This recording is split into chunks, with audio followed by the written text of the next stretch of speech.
Alright, what's up everyone? Today I'm going to be teaching you the double uni knot.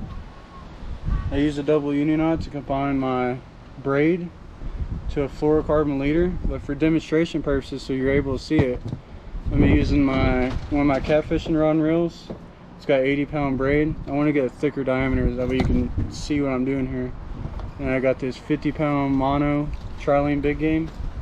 I definitely would never do this for real world application, but just for demonstration so you can see what I'm doing, I'm going to be using these two.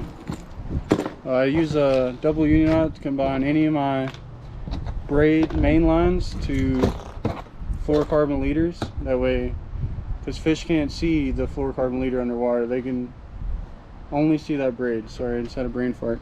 Alright, so we got our 80-pound braid. I'll bring it a little bit closer so you can see it. Got this 50-pound big game. Alright, so first thing I do is I lay this braid going left. Let's see if I can get a better view of this. Alright, so I got my braid. This is my tag in. I got it laying down going this way. I'm trying to really simplify this because a lot of people get really confused on this knot. I got the wind blowing, so my braid's gonna be blowing everywhere, so this will be fun. Alright, I got my spool here on the left side, my leader line. Tag in is going to be going the right way, so one's going left, one's going right. Alright, I'm going to lay this flat for you. Alright, so I'd refer back to the uni knot if you get lost, because it's a double uni knot. You're going to be doing 2 uni knots. So I'm going to start with the mono side going this way. I'm going to take that, wrap around my finger, pull it off my finger. Grab your main line that you're attaching to, in this case 80-pound braid. Cut that circle in half. And I'm going to take the tag in and run it through the bottom of the circle 5 times. I'm only going to do it 4 in this case because this mono is so thick I don't think I'll be able to do 5. But normally you do 5. 2, 3, 4. Yeah, this line is way too thick to be doing this, but it is what it is. Hey, I got 5. Alright. You're gonna grab that tag in and you're gonna be pulling on that tag in. You get a little combobulation looking like this. As you're pulling this tag in, pull this into itself. What you're gonna get that nice looking knot. See if you can see it. You got that knot right here. So you got that knot, you're just going to lay this down. Alright. So we have this knot we just tied. What I like to do is I like to take this and flip it. And I'll put this mono on the right side, just so it's easier to see. Again, I have the main line tag in right here, and I have the main line of the line you're putting on there. Alright, so we're going to take the braid this time, just like the mono or fluoro or whatever leader you're going to use. Wrap around your finger, pull it off, make it a little bit bigger. You got the circle, cut the circle in half, take that main line, the braid, you're going to wrap it through the bottom 5 times, the same exact as the other one.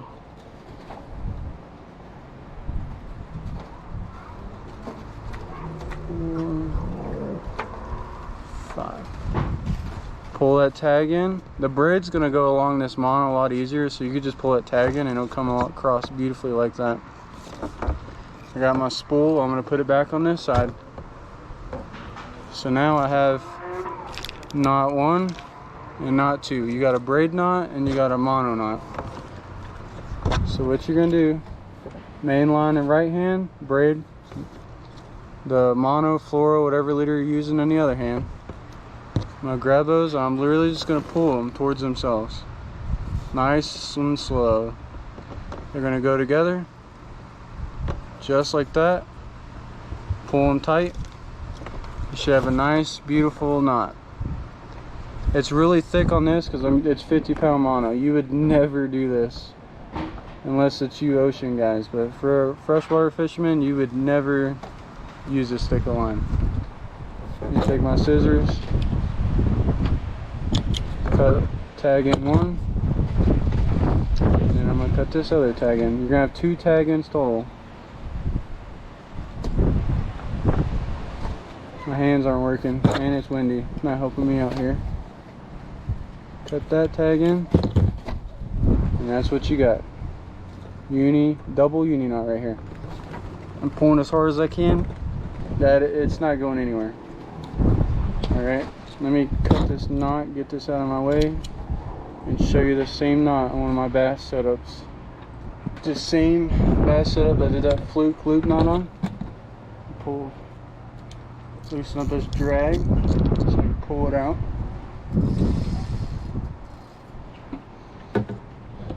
As you can see here, I got that braid as my main line. I got 20-pound braid on this. Good versatile line. They use it for a little bit of everything. And I got that 10-pound fluorocarbon leader. And that's exactly what it looks like. So my leader is usually, I'd say about 6 to 8 foot. Long enough to keep the fish from seeing the braid in the water, but also short enough because you never want your knot to go inside this reel. Every time it goes in that reel and gets bundled up, it's going to get weaker and weaker, and it's going to snap off. You're going to throw your reel in the water, contemplate life, because you just lost a big fish. So even when I reel it up to casting distance, it's hanging off about 1.5 foot. That knot's about right here.